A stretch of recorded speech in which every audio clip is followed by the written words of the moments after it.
अस्सलाम वालेकुम बच्चों, कैसे हैं आप सब। आज मैं आपको जमात दोम का पढ़ाने लगी हूँ। सबसे पहले आपके पास ये किताब मौजूद है, इसका नाम देखें, उर्दू क़वाइद इंशा जमात दोम।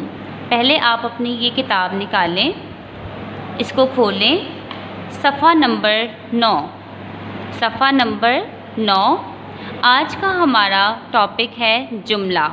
आज हम सीखेंगे कि जुमला किसे कहते हैं। अल्फाज का आप सब मेरे साथ साथ पढ़ेंगे। अल्फाज का ऐसा मजमुआ जिससे बात पूरी तरह समझ में आए, जुमला कहलाता है। अल्फाज का ऐसा मजमुआ जिससे बात पूरी तरह समझ में आए, जुमला कहलाता है। मिसाल के तौर पर बच्चों, जब हम किसी से बात करते हैं, अगर तो हम टूटे फूटे लफ्ज़ों में बात करेंगे तो किसी को समझ नहीं आएगा कि हम क्या बात कर रहे हैं, क्या बात नहीं कर रहे हैं। जैसा कि आज हम कहते हैं कि आज बहुत गर्मी है, हमें पूरी बात अच्छे से समझ आ गई क्योंकि ये एक मुकम्मल जुमला है, इसमें सब कुछ है। अगर तो हम ये कह दें कि गर्मी आज, तो फिर हमें समझ नहीं आएगा कि हम बेसिकली क्या कहना चाहते हैं। तो जुमलों को मुकम्मल करने के लिए उसके हरूफ की तरतीब मुकम्मल होनी चाहिए ताकि हमें उसकी बात समझ में आए। जैसे कि मसलन, सच बोलना अच्छी आदत है। अब देखें, ये एक मुकम्मल जुमला है, हमने इसे पढ़ा, हमें समझ आया कि सच बोलना एक अच्छी आदत है, हमें सच बोलना चाहिए। धूप तेज़ है, ये भी एक जुमला अच्छे से समझ आ रहा है कि आज क्या है, धूप बहुत तेज़ है। माँ बाप की खिदमत करो, ठीक है, इसमें भी कुछ मिसिंग नहीं है क्योंकि इससे हमें जो हमें कहना चाह रहे हैं, हमें बात समझ में आ रही है कि माँ बाप का अदब करना चाहिए, खिदमत करना चाहिए वगैरह। इसी तरह से बहुत सारे जुमले होते हैं जो हम डेली रूटीन में बोलते हैं, ठीक है। तो जुमला किसे कहते हैं, अल्फाज, यानी कि जब हम एक एक लफ्ज़ बोलते हैं, जैसे धूप हो गया, आज हो गया, आदत हो गया, ये अलग अलग जब होते हैं तो ये होते हैं अल्फाज। और जब हम मुख्तलिफ अल्फाज को मिलाते हैं तो उनका मजमुआ मिलके बना देता है जुमला। और अल्फाज से हमें बात समझ में नहीं आती है, वो सिर्फ़ एक सिंगल एक लफ्ज़ होता है, लेकिन जब मुख्तलिफ लफ्ज़ मिलते हैं तो वो अल्फाज का मजमुआ बनने से एक जुमला बनता है जो हम अपनी डेली की बातचीत में, गुफ्तगू में इस्तेमाल करते हैं। चलें, अब हम आते हैं इसकी सरगर्मी नंबर 1 की तरफ। दर्ज झैल अल्फाज को तरतीब देकर जुमले बनाएं। अब जैसे हम पहले बात कर रहे थे कि लफ्ज़ टूटे हुए हों तो हमें बात समझ में नहीं आती है कि अब जैसे हमारा है वतन पाकिस्तान। आप सरगर्मी नंबर 1 का पहला सवाल देखें, हमारा है वतन पाकिस्तान। अगर कोई हमें इस तरह से कह दे कि हमारा है वतन पाकिस्तान, तो बच्चों हमें समझ नहीं आएगा कि हम कहना क्या चाहते हैं। अब हम क्या करेंगे, इसको तरतीब देंगे। जब हम इन लफ्ज़ों को अभी देखा जाए तो ये 4 हमारे पास अल्फाज हैं, हमारा है वतन पाकिस्तान, ये 4 अल्फाज हैं हमारे पास, लेकिन ये अभी जुमला नहीं है। तो जैसे हमारा जुमला बनता है अल्फाज के मजमूए से, तो अब हमने क्या करना है, इन लफ्ज़ों के मजमूए को तरतीब से लिखना है। सबसे पहले हमारे पास क्या आएगा, हमारा है वतन पाकिस्तान। अगर हम ध्यान से इस जुमले को देखें तो सबसे पहले आएगा पाकिस्तान। क्या आएगा, पाकिस्तान। मेरे साथ साथ आप अपनी पेंसिल पकड़ें और लिखें मेरे साथ,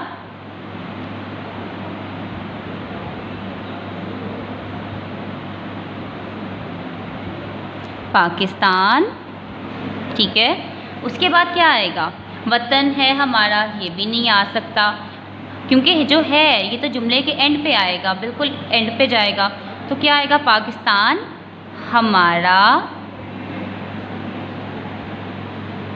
वतन है लगाने के बाद एंड पे, अब हमारा जुमला मुकम्मल हो गया है तो हम इसके एंड पे लगाएंगे एक ख़त्मा। इसमें फुल स्टॉप नहीं लगाते हैं, फुल स्टॉप इंग्लिश में होता है बच्चों। उर्दू के हर जुमले के इख्तिताम पे जब वो जुमला ख़त्म होता है तो हम एक ख़त्मा लगाते हैं, ठीक है। अब दूसरे जुमले की तरफ जाते हैं, जल्दी सो रात करो जाया को। अब देखिए, हमें इससे कोई बात समझ नहीं आती है क्योंकि ये एक मुख्तलिफ अल्फाज हैं हमारे पास, एक जुमला नहीं है। अब हम क्या करेंगे, इसको अरेंज करेंगे, इसको तरतीब देंगे। सबसे पहले क्या आएगा, रात, रात के बाद को, जल्दी सो जाया। एंड पे आएगा करो, कि इसमें हमें क्या बात समझ आई है। अब एंड पे ख़त्मा, रात को जल्दी सो जाया करो। अब देखें बच्चों, दोनों जुमले एक ही तरह के हैं, दोनों के अल्फाज एक जैसे हैं, लेकिन दोनों में फ़र्क क्या है। पहले ये जुमलों की तरतीब सही नहीं थी, लेकिन अब जुमले तरतीब से जब लिखे हैं तो हमें एक बात समझ आई है। ऊपर अल्फाज थे, लेकिन अब अल्फाज के मजमूए से नीचे हमने एक मुकम्मल जुमला बनाया है। ठीक है, इसके बाद हम तीसरे की तरफ जाते हैं, वो हैं सितारे आसमान रहे हैं पर चमक। ठीक है, अब हम क्या करेंगे, इसमें हमारे पास सबसे पहले आएगा सितारे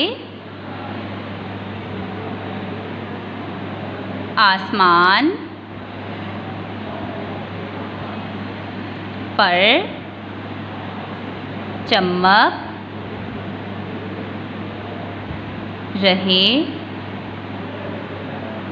हैं। एंड पे जाएगा ख़त्मा, सितारे आसमान पर चमक रहे हैं। इससे अब हमें बात समझ में आती है।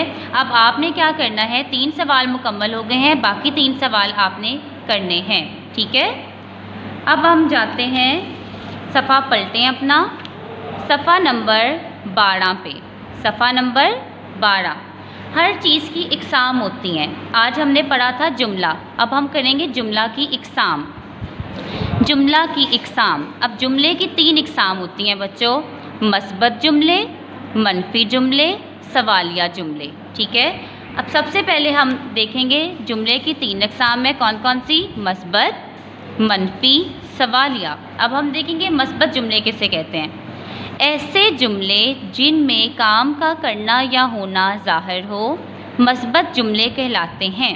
यानी कि ऐसे जुमले जिसमें सिंपली एक काम के बारे में बता दिया जाए कि ये काम हो रहा है, वो होते हैं मस्बत जुमले। जैसा कि फूल खूबसूरत है, इसमें सारी बात हमें क्लियरली पता चल गई है।